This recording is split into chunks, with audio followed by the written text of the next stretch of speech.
Nalalapit na naman ang Pasko. Ito yung panahon kung kailan nagsasama-sama ang mag-anak sa kusina para magluto ng kanilang paboritong panghanda. Alam niyo, iba talaga ang Pasko sa Pilipinas. At ito yung palagi kong hinahanap-hanap. Pero malayo man kami ng aking pamilya, damang-dama pa rin namin ang Paskong Pinoy. Dahil sama-sama kami, nagtutulong-tulong para magluto ng pagkain Pinoy na pang Noche Buena. At kasama ko ngayon si Daniel. Say hi! Hi everyone! Para tulungan tayo na magluto ng Filipino macaroni salad. Daniel, handa ka na ba? Opo! Okay! Ito yung mga ingredients na gagamitin natin para sa ating Filipino-style chicken macaroni salad. Macaroni, Macaroni, chicken, chicken, pineapple chunks, pineapple chunks, cheese, cheese, pimiento, pimento, raisin, raisin, carrots, carrot, green bell pepper, green bell pepper, sweet relish, sweet relish, garlic powder, sour pepper, ground black pepper, brown pepper, salt, salt, white choice mayonnaise. at Lady's Choice mayonnaise.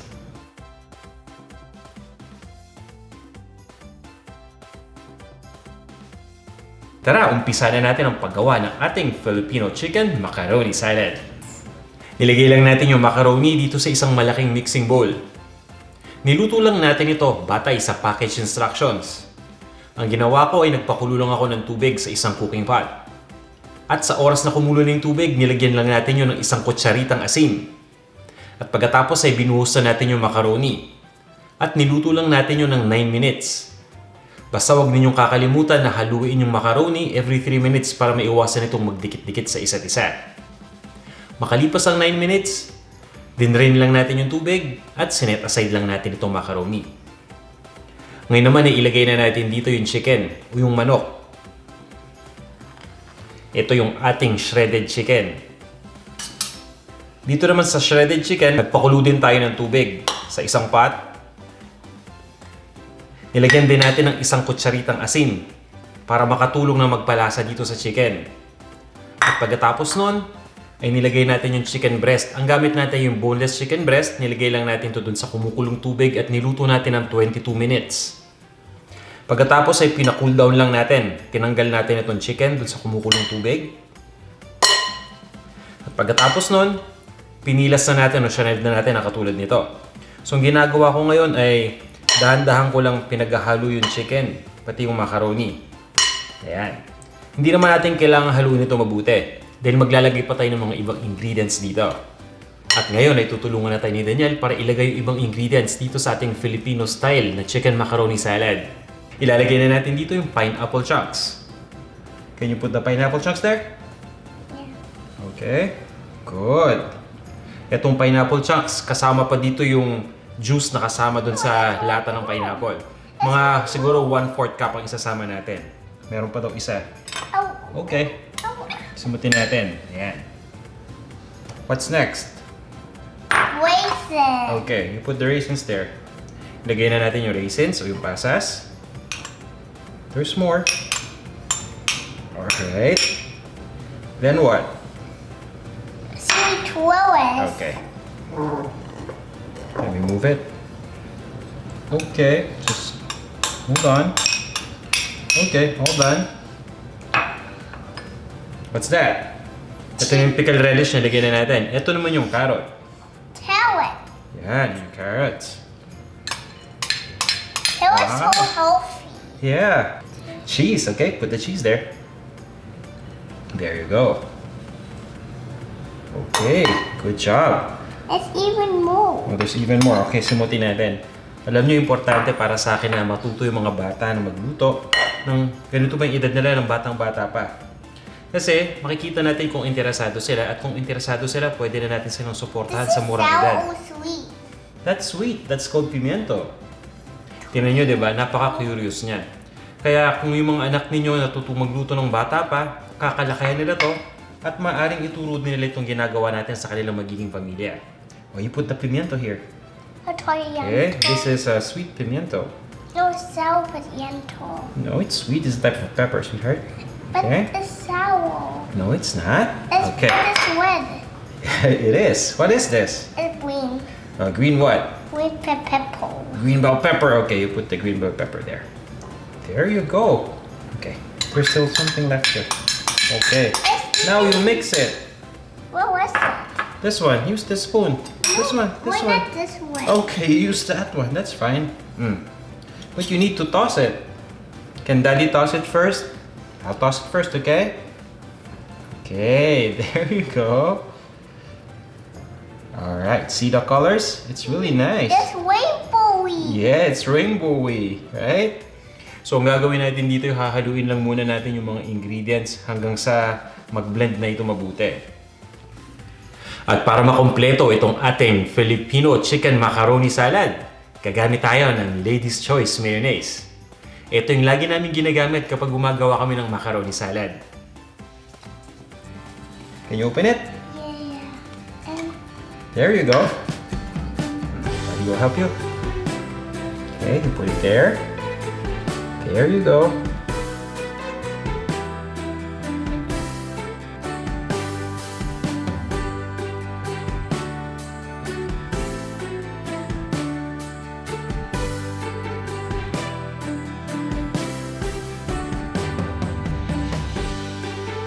There you go. and I must. Okay, not mash. You need to toss, okay? Why not must? Gonna toss like this. Daddy will help, okay? Okay, you do what you do. Okay, so ang gagawin natin ngayon ay paghahalu-huluin lang natin itong mga ingredients na to. At habang ginagawa natin to, pwede na natin ilagay yung garlic powder. So ito na yung garlic powder natin. Lagay lang natin dito. And why not me? At ituloy lang natin yung paghalo. Why not me? Nagre-reklamo daw siya kung bakit hindi siya yung pinaglalagay. Hold on, let's not put that yet, sweetheart. You have to taste it first, okay? You'll put that later, okay? I need to taste it. Yeah, we're gonna taste it first, okay? If it needs more salt and ground black pepper, then we'll add more, okay? Okay? Oh, you help me now. You toss it.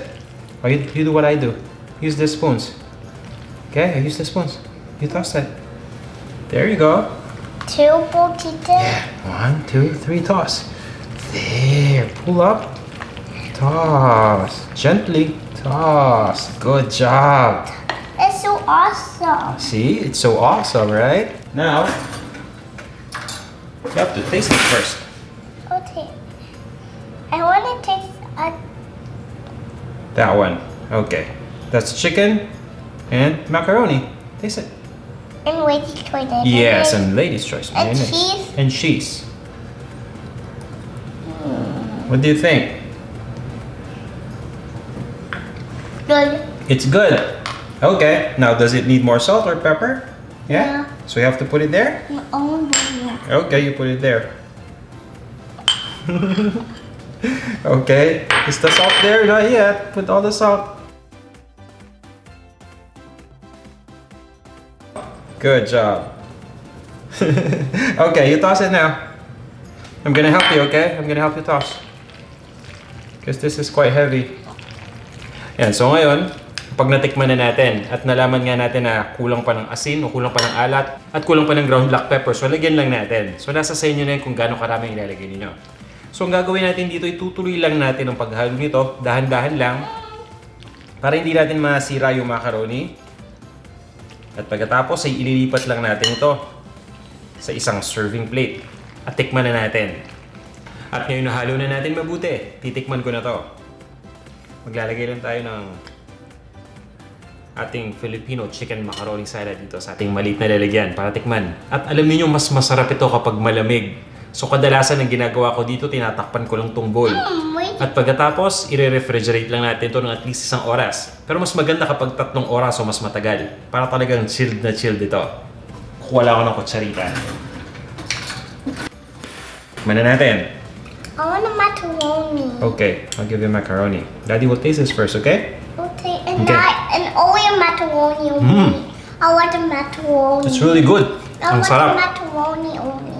Okay. No, this. Macaroni and cheese. There you go. That's your favorite. Ang sarap. And Tama-tama talaga to pang Noche Buena. I'm sure magugustuhan to ng mga kids. At syempre yung mga bisita nyo rin. Kaya sana subukan nyo tong ating recipe. Ang sarap. just a little more. Just a little more? Okay. There's a little more. Eat it. Sana huwag niyong kalimutang i-like itong ating video ha kung nagustuhan niyo itong ating recipe. Di ba simpleng-simple, makulay na makulay, tamang-tama sa panahon ngayon. At kung hindi pa kayo nagsasubscribe, iniimbitahan namin kayo na mag-subscribe dito sa ating Panlasang Pinoy YouTube channel. Nang sa ganun ay ma-notify kagad kayo ng YouTube tuwing may bago tayong video na ina-upload. O Daniel, say goodbye to them. Goodbye. Goodbye! Maraming salamat ulit sa panonood at magkita-kita tayo sa ating susunod na video.